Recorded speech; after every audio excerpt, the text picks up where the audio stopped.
Dr. Rosario Granados is the curator of Spanish colonial art and religious material culture at the Blanton Museum of Art in Austin. She drove here for us today.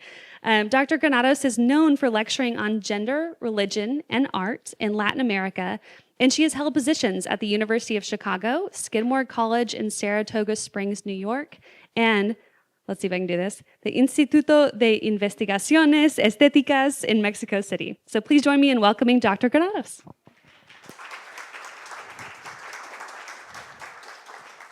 Thank you, thank you. Do we really need the mic? I guess. Well, thank you so much to Meg and to Eric for the invitation, and thank you to all of you for being here. I have been at the Blanton almost 10 years, and one of the things that I knew I needed to do was coming here to see this museum, and I'm so glad that this is finally happening.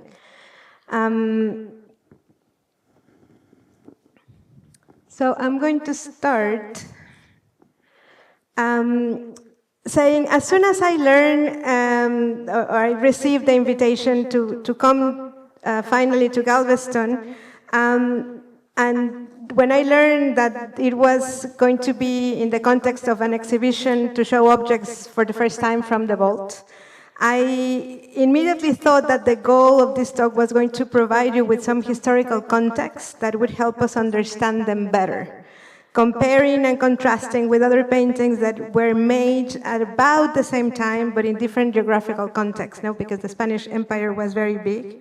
And some weeks ago, when Meg shared this picture of the installation just next door, I knew that the best place to start was by acknowledging that most probably these paintings were made in the context, or perhaps brought here, during the period of the missions that the Franciscan order established in Texas in the 18th century. And I think it's gorgeous that you have the mission there, contextualizing those items. Because we were just chatting, and some of us were not religious anymore, and we have lost memory of what all these little characters are, or maybe we are from a different religion, and so we don't even have that context to begin with. And so my goal for you today is to expand on that, not only in history, because I know some of you are docents here, so you may know much more than I do, but I can give you more context of the visual traditions that allow these objects to look the way they look. One of my authors that I love the most is an art historian whose name is Michael Baxendale. And from him, I learned that you always have to ask two things to every work of art, and is why thus and why at all. So kind of thinking in those two questions is what drives my professional practice. And I'm going to put the clock, because otherwise I'm going to keep you here forever. So I thought that it was a great coincidence, because as you can see, the image over there, is the patron of the last mission ever founded in Texas in 1791, 30 miles northeast of Refugio and about 3 hours south of Galveston, that already had its own mission and fort.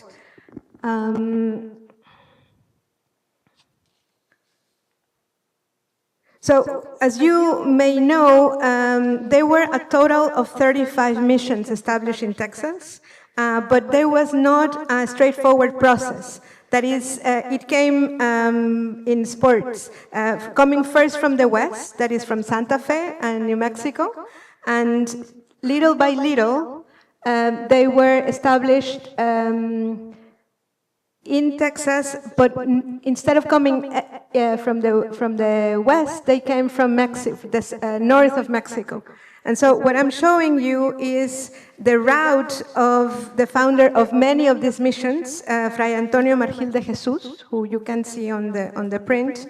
He was a Spanish friar who was born in Valencia and arrived in Mexico when he was only 26 years old. And he continued his education in Querétaro, in the center of Mexico, that you can see. Let me see if I can Sorry. So Querétaro is here, Mexico City is over here. And so this guy came from Spain, studied here a couple of years, and then he went all the way to Guatemala, founded all these missions, and then came back to the center, founded a college in Zacatecas, and then from here is that the friars came all the way to this area.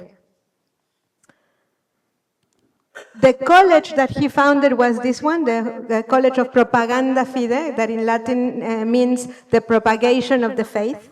And the goal was to reduce or congregate the often nomadic indigenous peoples into a settlement, convert them to Christianity, and teach them crafts and agricultural techniques, which was crucial for the Spanish crown. This is a model that was used all throughout the Americas, from Texas and central Mexico, all the way to Bolivia and Brazil, by many different religious orders, as you can see on the screen, no? Franciscans, Capuchins, Dominicans, Jesuits. And so the same model established here was something that was used all throughout the Americas. One thing important to learn about the system is, well, the mission lasted. The land occupied, or was around the mission, belonged to the mission itself. And then, if successful, that means that if the native population was adoctrinated, they would be secularized. That means that local priests not belonging to a religious order would take possession of the land, and then the land would be turned over to these Indians. Not surprisingly, knowing that this is, we're in a place, or these objects might be related to the Franciscan missions, we have a representation of St. Francis, who is the guy here in this blue sayal, or woolen habit. The blue garment was not the most common, like the one on this other painting, in gray or brown, was more common for the Franciscans. But I think it is interesting that you have both. Some people have said that they had to use blue because when they arrived in the 16th century, there was no other material available. Other people said that they had used the blue because it was the color of the Virgin Mary. And so we don't really know. But I wanted to bring this image because the painting is very big. It's now in Mexico City, and it depicts the destruction of the mission of San Saba, who is like 2 hours west of Austin. And we know through this extensive text, we know that these two characters here depicted are Fray Alonso Giraldo de Terreros and Fray José de Santiesteban. And they're being celebrated, showing how they were killed, which was important for this idea of the ideal saint. You have to show that you were willing to die for the Catholic faith. And I think it's fascinating, the depiction of the landscape. You see, they're following the same habit of the Franciscans. But also, I want you to notice this character here, and this character here, and how it's different from all the others, right? Because you have all these men depicted only with white loincloths, and those other two are wearing Spanish coats. And so by this we can tell the story of who is an ally of the Spaniards and who is not. And so also based on the text, we know that the Comanches, the Tonkawa, and the Hasinai wanted to destroy the mission, but they were very angry about the Apaches, who had been, kind of co-opted by the Spaniards. And I think it's interesting because the nudity of all the other characters has been a regular perspective in the Western tradition when depicting those who, they want to say were not accepted, they have not accepted the Catholic Church. And if this is the case, if we can say on cloth means savage versus civilized, it's all because of this print that we have here. It is a print attributed to the Dutch artist Jacob van Meurs that was published in 1505 in the German translation of Americo Vespucci letters published in Augsburg. So when he first navigated the Americas, and people decided that that was the name that was going to be given to the continent, everybody in the era of the discovery, they wanted to read about what Vespuccio had found. And so these artists who had never been in the Americas read the letters of Vespuccio, and he read that Vespuccio had saw natives in what we now know is Brazil. We now think that he was looking at the Tupinambas, and he described them as savages. They were eating, as you can see, they're cannibals, but they were wearing feather skirts and feather headdresses. And so these became kind of the de facto image of everything or everyone who lived in the Americas. And that's why here that you have an image of Margilda Jesus, the founder of the missions in Texas, with the same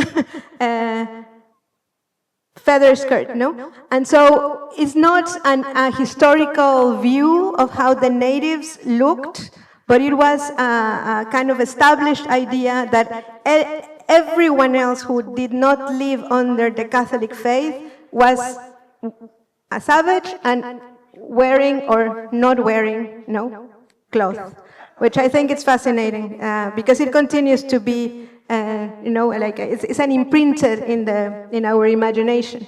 And I think it's fantastic because if you think about this dichotomy between being clothed and being unclothed, we have images of saints, and you may recognize this one already, where being naked is not a symbol of the lack of civilization, of culture, but rather it's a demonstration of piety and sanctity. And so we have here 4 images of San Jerome, and I wanted to contextualize this for 2 reasons. First, I want to introduce this painting now at the Denver Art Museum, that most likely was made in Cusco. We think that because of the detail of the gold leaf that was added directly on top of the canvas, and also because of the detail of the lace that we see on these garments. These are the cardinal robes that, according to the legend, he left behind so he could dedicate to think in God. He's mostly famous for being the translator of the Bible into Latin, from Greek to Latin, and so he was venerated. We see him as a penitent hermit during his retreat in the Syrian desert. And the second point that I know, and let me just mention, we know also about this,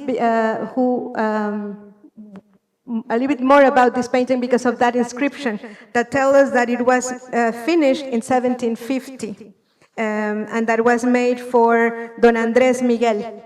We don't know exactly who this person is, but it was wealthy enough to have this painting commissioned for him.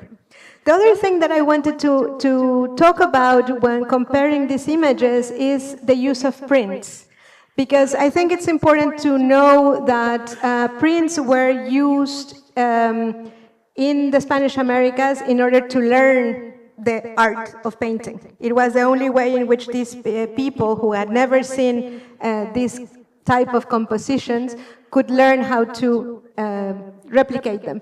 And it's one of the reasons why, for a long time, art historians tend to say, oh, this is material that is secondary, that it's only a copy of a print. That there was the Spanish master José de Rivera or the Italian master Agostino Carracci creating these images, and people in the Americas were just copying. But if you think how we all learn how to walk, how to eat, how to speak the language that we speak, is because we copy. And so more recently, our historians are finally making sense of the fact that you copy doesn't mean that you don't have an original perspective, that you copy in order to learn a skill, but that doesn't mean that you are just copying like in a vacuum, like you don't have any agency.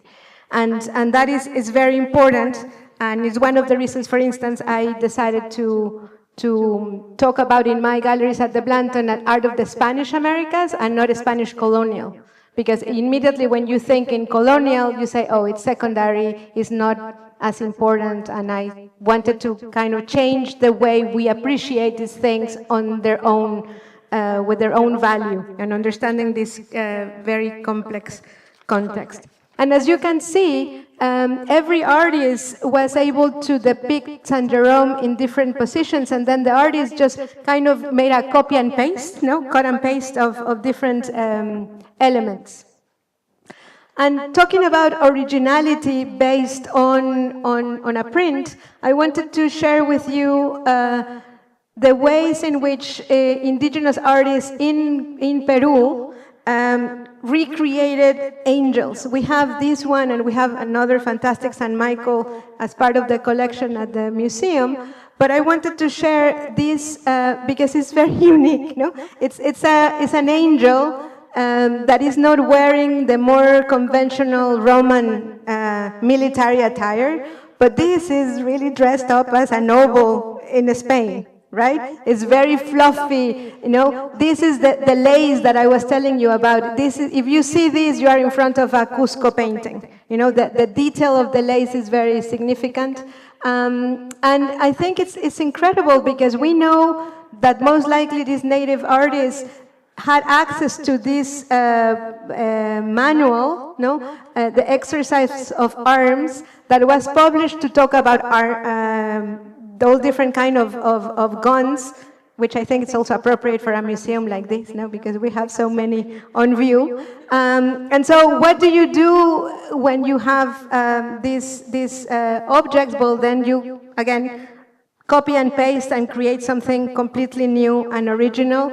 And these angels, it's interesting because you can see that they have been identified. So we know that artists used to make a series of 7 to 10 different angels, all of them identified with their different name. And it's fascinating because we know that the artists making these objects, indigenous artists in Cusco, they were so prolific that they were sending this all over South America. And so this is now in Bolivia. We know that they were present in Argentina, of course present in Peru. So they were really like masters of marketing. And you can know why, because no one else was doing something as fast to us as these angels over there. We don't know exactly why they decided to use the guns, the matchlock guns. I don't know, Eric might tell us if we have matchlocks in the collection or not. But so these arquebuses were very typical of the conquistadors. And so some people have said that maybe, it was a way of thinking how they could make sense of these guns that indigenous people in Peru have never seen before. And the sound of the gun, the matchlock guns were so intense that they maybe thought that they were close to Illapa, the Inca thunder deity. And so because it was a divine origin, well, it makes sense to have these divine messengers, these angels carrying them, and maybe, people have said that they were kind of doing a celestial army, but to be honest, we don't know. In other cases, the geography did not really affect it so dramatically, the final result. We have this Virgin of Sorrows in upstairs, and there's another one downstairs. The one that I'm showing you is from our collection at the Blanton, made in Guatemala. And that was because it was important also to have certain images that you would be able to recognize no matter where you were. And I think it's interesting in this case because we know that the theology of this particular iconography became very popular in the 14th century in France and in the Netherlands. There was a lot of confraternities, people coming together to think about Our Lady of Sorrows as the co-redeemer of humanity. And that was explained saying that Mary accompanied Christ during his passion, suffering in soul what his flesh had endured. And I love that because that's the meaning of the term compassion, that you suffer with the person next to you, or in this case, the mother suffering with her divine son. And I think, just interestingly, this idea that Mary cannot be seen as a co-redeemer, or because she felt the same pain, is an idea, a theological idea that was challenged just last November by the Pope, saying that it was not possible that we think of Mary in the same stature that Christ. And I just think it's fabulous that we continue to think about these topics. But okay, let's go back to, I promised you to talk about the global and the local, so that's where we have to go. And this painting brings us to Turkey, because let me start. Why do we have to talk about saints? Saints in the Catholic tradition were men and women that were understood to be intermediaries between humanity and the divine, because their virtuous lives or because of the way they died, like the Franciscans that I just showed you 2 minutes ago. The cult to saints, as well as to religious images that depict them, and the relics that memorialize their everyday existence, like objects that were close to them, like their garments or even their bones, became a key element during the Council of Trent. That is a very important meeting that lasted almost 2 decades, in different years, but the whole thing lasted almost two decades. It was a meeting with which the Catholic Church officially responded to the Protestant Reformation that had started in 1517 with the publication of Martin Luther's 95 Theses. And this is important because these art that depicts saints and relics, as well as the images that we're looking at, were considered as pedagogical tools that were crucial for the expansion of the Catholic faith. And so this political, theological context is very important because we have so many, because they were really made to teach everybody the history of this particular saint, but also of the church in general, which was, not in the best moment, and so they needed to affirm that. And this saint in particular that I'm showing you is San Nicholas of Myra, a city in what is now Turkey. And this painting in the Bryan collection, he appears as a sculpture, which I think is fascinating. It's not a real person, but a sculpture, and we know this because of this, no? He's standing on a pedestal surrounded by key visual references to 3 alleged miracles that people thought that he has performed as proof of how of his charity. So the first one is he's holding in his hand the gospel with 3 balls of gold or bags of gold that he was able to offer to 3 young women that were very poor, and that if they hadn't had the money to pay for a dowry, they would have been living a dishonorable life. The second on the left is, we see this barrel with 3 naked kids that are they're celebrating that the saint, according to the legend, brought them back from life after a butcher had placed them in the barrel in hopes of selling them off as ham. Yes, I know, it's gross, but that's what the legend says. The third, we see a young man wearing a silver pitcher, supposedly filled with the holy water that came from the same script in the Mediterranean port city of Bari. And here I have the two cities, because, you know, he was a bishop here, and his relics, no, the bones and other things, were brought to Bari in the year 1087, 11th century. And the reason why is, yes, religious, but it became an important way of making Bari a significant port for trade. Why? Because 11th century is the beginning of the Crusades.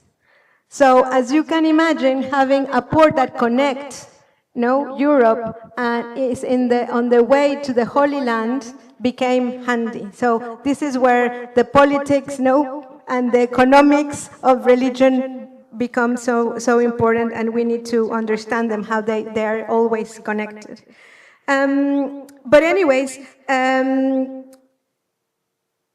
from once the relics were in Bari, the reputation of the saint as protector of the poor, of the sailors and children, grew universally, as this painting proves, earning him the title of Nicholas the Wonder Worker. No wonder why, in a way, we can say that he's the source of our Santa Claus, because he was giving gifts to those who need them most. Before we move to the next saint that I want to talk about, like a case study, I want to bring a very similar version to the painting that we have on view in the next room, that was offered recently by Christie's, the auction house, because although it shows a very similar composition, this was made around the same time in a unique technique called enconchado, that I also think you may be familiar with, because you know the fantastic case that we have downstairs that was also made with mother of pearl. And in this case, the mother of pearl was used to create a mosaic all around these little pieces. And it's a significant example of how the art of colonial Mexico was influenced by the art of Asia. Because of the Manila galleon that brought items from the Philippines, the islands that were named after Philip II, into Mexico through the port of Acapulco and then to Spain. And so Mexico City, in that way, it was kind of a hub for all different items in the world. Other saint that from local sphere jumped to global stardom is San John Nepomuc, or San John Nepomucin, who was a priest born in Bohemia and was executed by King Wenceslao IV. He decided to throw him to the Vitava River, as you can see here. You see the bridge over here. It's featured in both paintings. And such a punishment, legend has it, was caused by his decision of not sharing with the king what his wife, the queen, has shared to him in confession. So John Nepomuc became venerated for his discretion, and he became a symbol of how important silence was, the seal of confession, something that was also very important for the exercise of politics. And that is the reason why we have in this painting, the little kid asking you to be silent and not to go gossip. And I think it's also beautiful because the way people understood this role is that a lot of the images, and that's why we have so many copper plates, is that it was an easy format to put on your doorway, so to protect the house, and so to avoid that bad mouthing, or people would say awful things about your family as they got in. And also, I think we briefly talked about copper plates. That was a medium that became very important for devotional purposes because it was cheap and it was small, so you could carry them around, and also because it's very lustrous. So if you can walk around the museum and you see the difference between a painting on copper versus one on canvas, you will see that the copper, because it's not absorbing the oil paint, it's going to reflect more, and so it's a good combination of effect that allows you to have a more personal connection with the object. So copper was very common, but and as you can see, I'm showing you here another copper plate depicting the same saint. No, here is the same bridge that we saw. It's more elaborate because here you have the evil of gossip now being dominated by this guy, and what he's holding here is his tongue, because the king also got it, when he was killed. And so as the Franciscans that we saw, he's holding the tongue here. But as you can see, it's a copper plate that is very different. It has a lot of texture. These were made, and that's the reason why I'm showing you this, this side of the copper. It's a different one, but as you can see, it has a very subtle volume. And this is because, these artists, we don't know yet if they were made in La Paz, the capital of Bolivia, or they were active in a workshop at the shore of the Lake Titicaca, which is now the border, or marks the border between Bolivia and Peru. There's a fantastic group of scholars doing a lot of research about this as we speak in Argentina. And we don't know yet where this workshop was, but we know that they were very close to the Jesuits and that they were making these little copper plates, kind of like souvenirs or devotional things. But what I think is fascinating in this case is that they were treated as if they were going to be printed. And by that I mean that instead of just applying the paint on the surface of the copper plate, they engraved them and treated them with acid, so to remove areas that they did not want on the copper plate, and then they painted it. But the same way that you would treat a copper plate when you are aiming to create a print.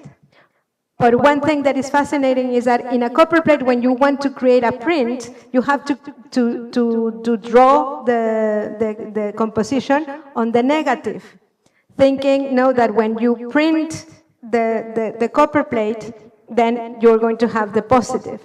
But in here, they were engraving it knowing that the last result, they wanted to have it on the positive. I don't know if I'm making too complicated the whole story, but so there are copper plates that were intended to be painted, but were engraved and embossed as you would do with plates aimed to be used for prints. Does that make sense? And I just love that, and it's one of the pieces that I love the most, and on Saturday I'm going to be giving a talk at the Blanton about them because they're really fascinating, and there's only a handful, well, maybe more than a handful, but they're very unique, and the one that we have currently on view at the Blanton, and I'm going to ask you to come see it on the flesh. It's not that far away. It has pieces of mica, which makes it glitter, and it's fabulous. Anyways, but so this painting where am I? Before we end our global journey through the art of the Spanish Americas via global saints present in this exhibition, I want to stop for a while in this painting that depicts the veil of the Veronica, a piece of fabric on which, according to pious tradition, Jesus stamped his face in his way to Calvary. The name Veronica alludes both to the woman who provided the cloth on the way to the Calvary, and to the cloth itself, known in Latin as vera icon, true image, or volto santo, holy image. So now if you know a Veronica, you know what's the origin of that name. The painting in the middle, by Spanish master Francisco de Zurbarán, is conceived as a trompe l'oeil, That means it's aimed to trick the viewer into think that what you are looking at is a real piece of cloth. So the goal was to make it look as real as possible. By doing so, the idea was to brag about the painter's artistic skill. They wanted you to marvel, like, oh, this guy knows how to paint, something very, very similar. In a similar way, in New Spain, or colonial Mexico, Master José de Alcíbar signed his name in the lower right here of the not of the painting that depicts the Veronica, but here on the mantle, on the piece of cloth.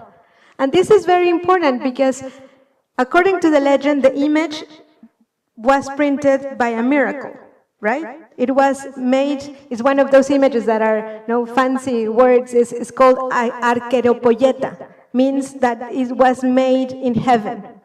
But this guy here printed his signature, or placed his signature on that piece of cloth, not on the bottom of the painting, saying, I am divine. I'm the painter that I'm telling you that this is possible. And that was very important because at the time, painters, both in Spain and in Mexico, they were trying to attain recognition of the practice of painting as a liberal art, saying that they were a lot of design, that they were thinkers, that they were not only the ones having their hands dirty painting, but that they were unique, and that if people were able to envision these saints and these images that I just told you, the Council of Trent said that they were key in order to maintain the power of the church, these people said, okay, you are no one without us, the painters. And so that was the whole purpose of signing here, saying, we have a divine skill, we need to pay less taxes. At the end, very practical idea. But so this painting takes us to another fascinating direction regarding the life of paintings and what for some is or was regarded as their holy agency. The inscription, as you can see on the screen, the top inscription, the description of the top, says that this was copied from the original venerated in Rome. The original that is referring to is the very icon, the real piece of fabric where the face of Christ was supposed to be imprinted. And you can imagine how important that piece of fabric is that is now venerated in Rome in one of the 4 pillars that sustain the main dome of St. Peter's Church. So, if you are in the pillar sustaining the church physically but also symbolically, this is a very important relic, an important object. The inscription at the bottom, you can read it, it says, by reciting Our Father and the Hail Mary and paying homage to the Holy Veronica, one can earn 12,000 years of forgiveness, as granted by St. Peter and other reverend pontiffs. These indulgences are written in gold letters in St. Peter's Church. So this painting is connecting directly to something that people in Rome could have seen. And of course, for us today might be kind of an impossible exercise. And also because if you think this idea that by praying in front of a painting you could be redeemed, that's at the core of the Lutheran reform. Like one of the things that Luther said, it's impossible to be saved just because you are praying or because you are paying. No, you need to attain salvation by your actions, not by just praying. But the fact that we have this painting, most likely made at the end of the 18th century, and they're kind of alluding to the original in Rome, is like, bringing that whole tradition very closely to you, and you have it there. And I think it's fascinating. And as an art historian, for me, it's also interesting to think, that people really thought of these images as so powerful, that they had this agency. And it's interesting because at the Blanton we have this image of the Immaculate Conception that has a very similar thing.